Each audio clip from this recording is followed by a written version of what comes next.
everybody, and welcome back to Ducks and Download, and welcome to the 100th episode. I am so happy that you guys have joined me for this ride this far, and I cannot wait for the hundreds more to come.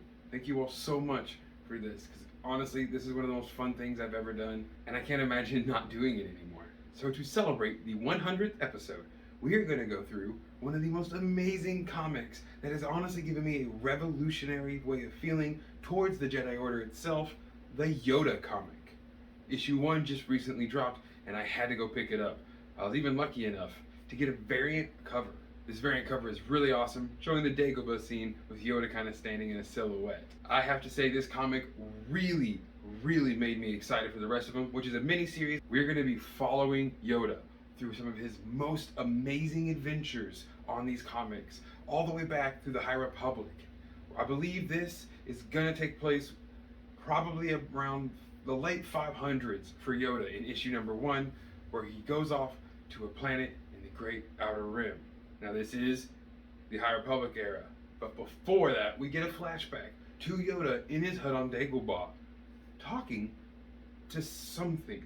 Perhaps it is a Force ghost where he has taught another one of his apprentices or one of his friends how to live on into the eternal Force, or it is a mental memory or a echo of the Force living within him from this moment that he lived through.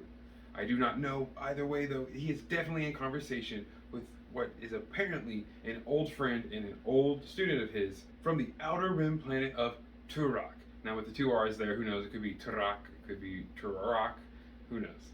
But this Outer Rim planet that we now see for the first time ever in Star Wars canon, on this planet there's a small village where we see the Raiders. These Raiders have constantly been destroying this village and are apparently taking them for everything they have, and there's not much left. The young pink-skinned alien calls out for help and aid as they are all about to be destroyed or slaughtered by these Raiders. And this is when we get one of the most amazing scenes that I have ever seen within the Jedi Council itself. This showed me what a true Jedi Master, a true Jedi Council is like, and what we had kind of forgotten due to the movies and a lot of the TV series only being about the fall of the Jedi in their worst hour. Going back these hundreds and hundreds of years, of course the Jedi getting this call for aid from the planet Turok, immediately feeling the pain through the Force, know they must aid these poor people. Many of the Jedi Order Masters are talking about how they will help. Of course, one though comes in to kind of talk about how maybe he doesn't believe that they should aid right now, for they have no real connection to the Republic and they are needed elsewhere. This is when Yoda comes out and says that he will go himself, because a true Jedi must answer the call for aid and help those who are seeking to have peace and harmony in the galaxy. It's amazing to see the Jedi Council really care about the absolute nobodies with nothing to offer, like they always acted like they were supposed to.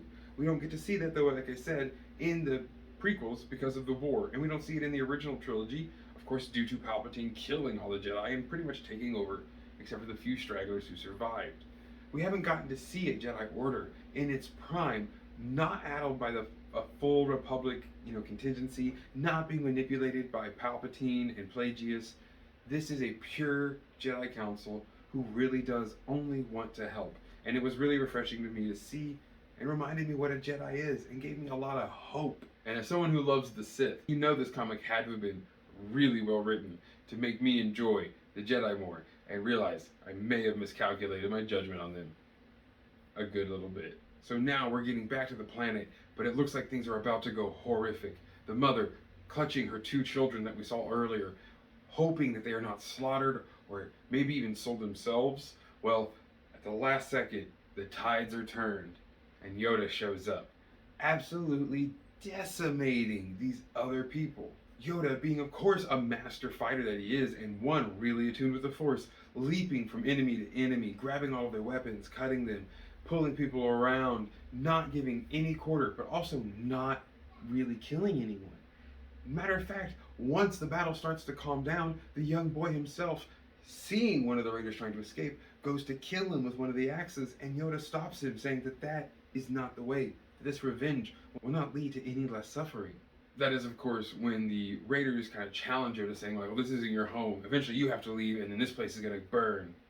And Yoda just says he's moving in, and he'll be here for as long as it takes. Yoda's really going to stay here, and he's going to make sure this place is protected. Our island, our home. Pretty much he's like, this isn't your place, and he goes, it is now. That's too damn bad. We even get this really cemented in Yoda saying he was willing to sacrifice as much time as it takes, which I think is why you see him disappear a lot in the High Republic novels, telling the other Jedi Masters he is literally going to be here as long as it takes, knowing the one who objected earlier to even going in the first place would of course object to him staying there for an extended period of time. The comic ends with Yoda having an amazing time, enjoying the peace, sitting around a fire, eating and learning the customs of the new people he is living with. Of course, though, this is overshadowed with the coming next issue, where we see the boss Big Nasty, probably the leader of these raiders, looking through a telescope, telling them all to laugh and enjoy themselves. Because coming up here soon, he is going to absolutely try to wipe them out. But we know Yoda is not going to let that happen. We even get a little sneak peek of the next cover, and I think this one's going to be a real banger. This might even close it out, and I'm hoping that the third will be a new adventure where we get a little bit to learn more about Yoda. This is still going to be a lot of fun. This first comic was gorgeously written and absolutely brilliantly drawn. And it really changed a lot of the ways I look at the Jedi and Yoda in particular.